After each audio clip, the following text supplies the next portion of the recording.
Jacob, can you come over here? Give me a minute, Jess. Just finishing something up. I'm not asking a question. Get over here now.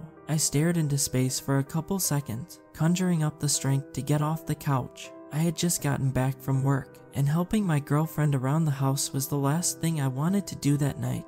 I mean, I thought she was about to have a bath. What the hell did she want now? Before I could get up, footsteps started rapidly approaching me from the back bathroom. I quickly threw my phone aside on the couch and hopped up, acting like I was on my way. What the hell is taking you so long? Jess said, bursting through the doorway. She was in her typical business casual blazer and jeans. I hadn't seen her since she left for work in the morning. When she came home just 5 minutes prior, she headed straight for the shower. She looked flustered. Sorry, I had to just finish up some paperwork for some stuff at work, I scraped out unconvincingly. Jess looked at me skeptically, so I quickly diverted the conversation. Anyways, we can talk about it later. What's going on? I don't really know how to explain it, Jess said. I could sense a quiver of fear in her voice. There's, like, an infestation. Like, of spiders. I could feel my skin crawl. I sure as hell wasn't hoping to have a showdown in the bathtub with a tarantula. No spiders. Just flies, I think.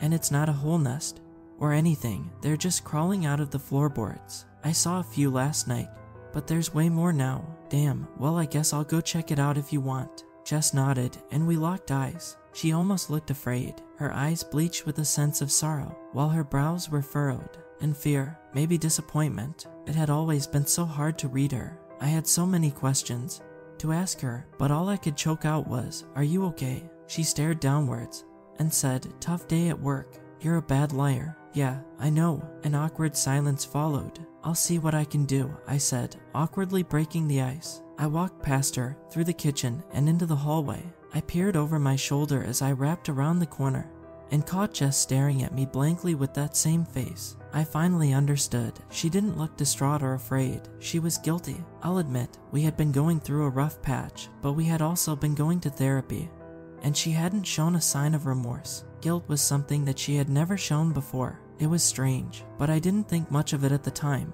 I opened our bedroom door, and to my confusement, the lights were out. I tried flipping on the light switch, but nothing happened. I clicked it back and forth a couple more times, but the only light came from the far corner near the window. The bathroom door was slightly ajar, spilling in a sliver of light into the darkness. A monotone buzzing noise traveled through the shadows, grating against my ears. I moved towards the bathroom, but I stopped right before the door. I was afraid. The buzzing seemed to grow louder by the second. It was deafening, piercing. "It's just a couple of flies. I can handle a couple of flies," I muttered to myself.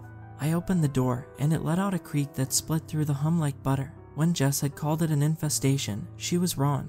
No, that would be putting it kindly. It was a plague of them. On the far end of the bathroom, where the tub lay right next to the window, flies were pounding against the window screen, attempting to break through the plastic wire. There were some who succeeded, but were stuck bouncing back and forth against the screen, and the glass furiously like enraged ping-pong balls. Their murmurs resonated through the room, the droning buzz mimicking the sound of power lines.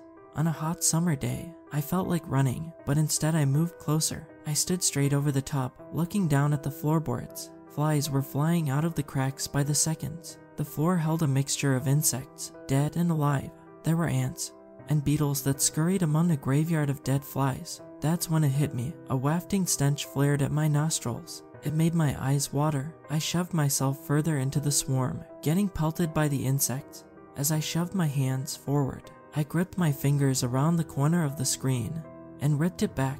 Flies ricocheted off my face, looking for a route to freedom. My hands fumbled for the bottom of the window, and I shoved it upwards. The insects whirred out of the room, exiting through the window and out into the night. I fell backwards and scrambled away from the continuous swarm exiting through the floorboards. The buzzing of the insects eventually faded.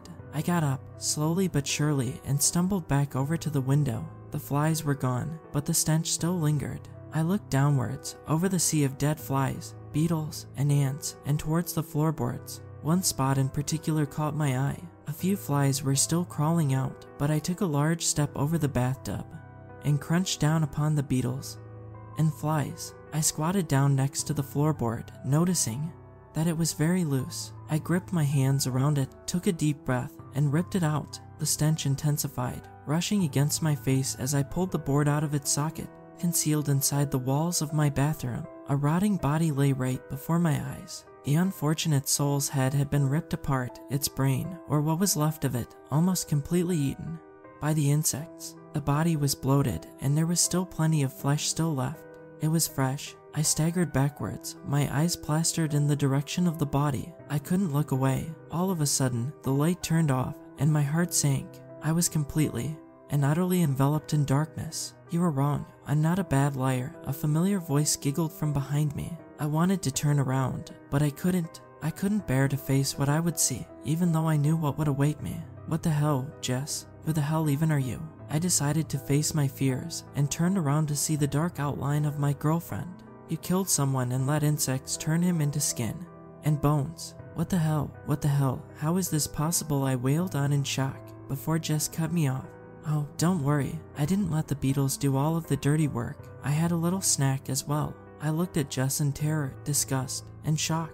She thought this was funny. Whether she was a cannibal or simply a killer, I couldn't give a damn. I spent years with her. I slept with that monster, and I loved her. I simply didn't, and still don't understand. What happened next was somewhat of a blur. All I know is that I didn't want to end up like the person underneath the floorboards. I jumped straight out of the window and hopped in my car. I drove for hours, and I didn't stop until I ran out of fuel. The one thing that I really do remember though is her pleading screams for me to come back as I sped away from our house. Come back.